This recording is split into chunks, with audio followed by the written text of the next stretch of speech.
was how, by mistake, Hamlet, in a frenzied state, had ended up killing a gentleman of the court, which we know is Polonius, who is Ophelia's father.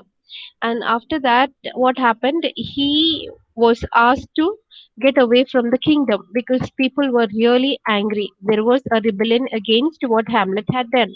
So people were very, very angry at him, and people would have really laid their hands on him. They would have really dragged him and killed him. So what happened was Hamlet was asked to leave Denmark, Elsinore, and go away. That is to England. And meanwhile, what happened? The palace was kind of broken into by a group of people. That is a group of people headed by Leatus. And who is Leatus? The dead man's son, Polonius' son. That is Ophelia's brother. And he was such a wonderful warrior and such a worthy gentleman that his supporters, when they were breaking into the palace, they even in that whole confusion and that whole ensuing melee, what happened was the friends had called out, long live King Leotus. So this shows an underlying kind of a fact, as in more than Hamlet, Leotus was accepted by people or loved by people. So there are many undercurrents that we find in this particular poem, things that are not there in the original text. So we have Leotus there, yes, but then what do we really know about him? So this is another, you could say, another reading about Leotus. Leotus being a much more worthier person to occupy the throne of Denmark than the Prince Hamlet. All right, and then later, what happened? Once the kingdom had calmed down and the king was lying in his grave, he was killed by his nephew, the prince. So we come to know that later what happened? The this king as in Claudius was killed by his nephew, the prince. And what had happened in reality? Who never went to England but escaped from the ship on his way there. So the things that are told, reported in the original story, the original play is not the reality, according to the poet Covey. So he says that Hamlet, he never went to England, but he escaped from the ship on his way there. And then a certain Horatio came forward and tried to exonerate the prince by telling some stories of his own. So who is Horatio in the original play? Horatio is Hamlet's best friend. So towards the end, what happened and why things happened are all actually explained by Horatio. Horatio is kind of a spokesperson, an alter ego for um, Hamlet. And after the death of Hamlet, it is Horatio who stays alive. So one of the last words of Hamlet is wherein he tells Horatio to tell his story when he is dead and gone. So it is through the mouth of Horatio, through the words of Horatio, that we put together pieces and try to understand what has happened. So every now and then we find Horatio explaining, telling, justifying things that have been happening with Hamlet and about Hamlet. So now the poet is telling that a certain Horatio, somebody called Horatio, he came and he tried to exonerate. Exonerate is to absolve from guilt. So he came and said that Hamlet was not around and Hamlet did not do anything, and he was just, he was seeing ghost. He was in a, you could say, a mood to take revenge because he was wronged. So all these things. So Horatio functions like a spokesperson for Hamlet in the original play. So when you read the whole poem at one go, uh, there are critics who have said, for instance, the link that I had shared with you before we began this poem, wherein I had told you that this poem can also be seen as an instance of post-colonial reading. So in that, what the critic says is that if Kavafi had his way, he would have said that the whole play is a lie, and then the whole thing is actually a fabrication, and it is nothing but the raving and ranting, and then it is Horatio who is actually exonerating Hamlet, and Hamlet is behind everything. So that's a subversive kind of a reading. So the same strain carries on in the next couple of lines.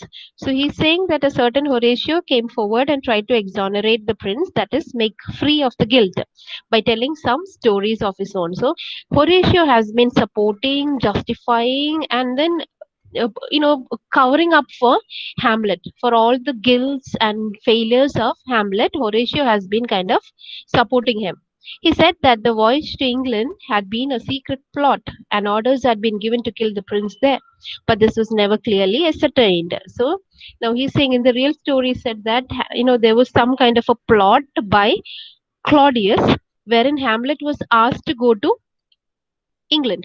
Hamlet was asked to go to England, but then in reality he did not go because he understood that it was actually a plot by King Claudius, because if he would get away from Denmark and on his way to England, King Claudius had arranged some hitmen as in some gundas, to kill Hamlet on the way. So when Hamlet is dead and gone, what would happen? The throne would become very secure for Claudius because Claudius was insecure. So, so in the real story, that is the thing, that he was sent away to England or he was asked to go to England. But then here, what is said, that voyage to England had been a secret plot. So this is said by Horatio. So what is Horatio saying, that this plot had been set up by Claudius and orders had been given to kill the prince there. So Claudius had given orders to get Hamlet killed in England, but this was never clearly ascertained. But there is no proof, and this is not clear that this was the real story. He also spoke of poisoned wine poisoned by the king. So, and later in the real play, we find that there is a duel, a final duel, a duel between Leartus and Hamlet, because after the death of Ophelia, both the men, they are at each other's throat. So, and during that, what happens? Wine was kept for them to drink, and the wine is poisoned. So, in order to make sure that the opponents are killed, wine is poisoned, and also the weapon, the swords are kind of dipped in poison. So, if the wine misses its mark, then the sword would do the work. So, both are kind of trying to cheat and kill each other. So he's saying Horatio also spoke about the poisoned wine poisoned by the king. So he's saying Horatio is telling this, that the wine was poisoned by the king. It's true that Leartus spoke of this too. So Leartus also spoke about poisoning the wine. So who actually poisoned the wine is the question. But couldn't he have been lying? So now he's saying maybe Horatio was lying, or maybe Leartus was lying. We don't know. So who is really behind all this? Couldn't he have been mistaken? So maybe Leartus was also mistaken. So Leartus, maybe he thought the wine was poisoned, but in reality, Leartus may not have had anything to do with the thing. But then Claudius would have been behind that. Maybe that's what Horatio said. You understand? So Horatio has actually all the time tried to justify whatever Hamlet did, and he, through his words, he had tried to make Leartus and Claudius as villains. But it could have been Hamlet also. Hamlet could have poisoned the wine in the hope of killing Leartus and Claudius. And when did he say all this? While dying of his wounds, his mind reeling, his talk seemingly delirious. So when did he say all this? Who? Hamlet.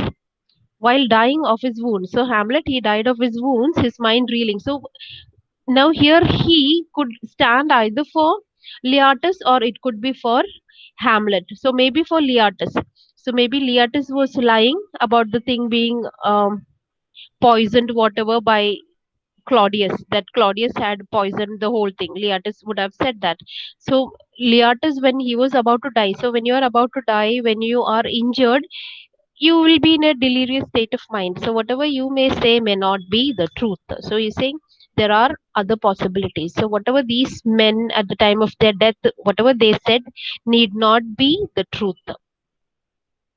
As for the poison weapons, it was shown later that the poisoning hadn't been done by the king at all. So in the story, the weapons were also poisoned. So he's saying it was found that the king did not do any of this poisoning. Leartus himself had done it. So it was Leartus who had done this, poisoning it and then poisoning the weapons and poisoning the wine. So it was not Claudius, but in the play we get the sense that Claudius was behind all this. Understand? But Horatio, whenever pressed, would produce even the ghost as a witness. But then Horatio, whenever pressed, that is, whenever the situation demanded in the original play, what would he do? He would produce even the ghost as a witness. That is, he would go to any length to support Hamlet. And he would say, yes, I saw the ghost. But then in the play, who else other than Hamlet has seen the ghost? So that raises a question about the veracity, the sagacity of whatever Hamlet has been saying. It's only he who is seeing the ghost. So it could be just that he is under some delirium. Maybe something is wrong with his mind. So he is seeing all these kind of things. So he was mad and he was frenzied. But then he was supported by Horatio. And Horatio would second whatever Hamlet would say. So he's saying would, sorry, Horatio would even go to that extent of getting a ghost and saying that, the ghost really exists. The ghost said this and that. The ghost did this and that. So now here Coverfee is being very sarcastic and critical of Horatio. Look at Horatio. What had he done? He was supporting the madman's words. That is Hamlet's words. That the ghost said this, the ghost said that, ghost said that the father was killed, it was done by Claudius, and then he needs to take the revenge. Every now and then he's being reminded of that. So all these things came from Hamlet. But then to give credibility to that, Horatio would second it. Horatio would support it all the time. Because of all this, though letting Horatio talk, most people in their hearts pitied the poor king, who, with all these ghosts and fairy tales, was unjustly killed and disposed of. So, what is he saying? Because Horatio had this, you could say, opportunity, ability to talk, what happened? The real truth got covered, the real truth got hidden. And other people, they just kept quiet because they were scared of the whole situation.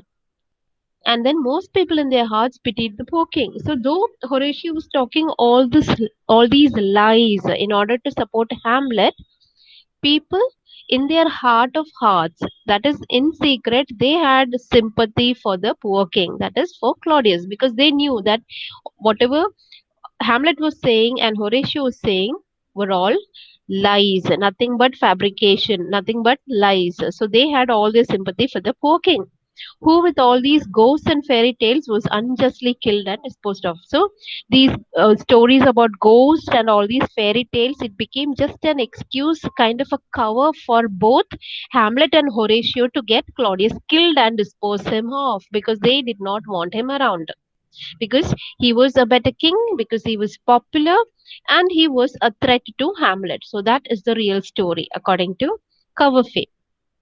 Yet Fortinbras, who profited by winning the throne so easily, gave full attention and weight to every word Horatio said.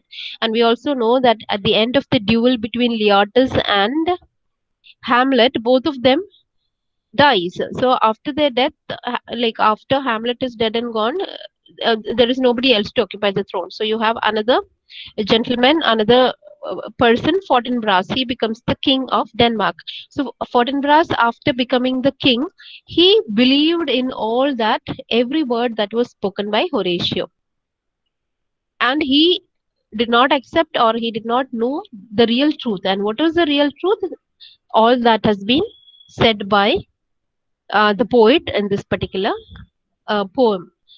That is, Claudius was actually a good person. He was the one who was wronged, not Hamlet. Hamlet was nothing short of a villainous, scheming, wicked person, whereas Claudius was someone really nice, peace loving, somebody very democratic, someone who would always take the suggestions of more experienced people. He did not have that kind of an ego, whatever. He was quite supportive of Hamlet. He was a very, very nice person. But then it was Hamlet who spoiled it all, because of many reasons, you could say. He was insecure.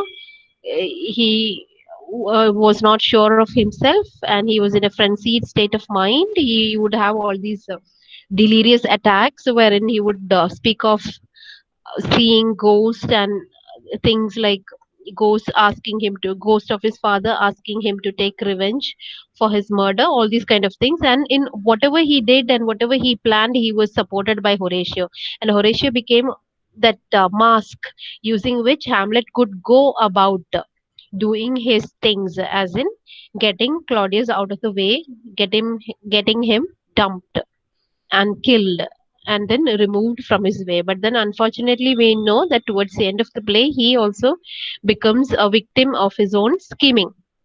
So both Leartus and Hamlet they die, and it's only Horatio who is left behind to tell the story on behalf of his friend. So, as a very good friend, he also has been quite treacherous to the other people by supporting, by telling all the lies that Hamlet has been telling other people.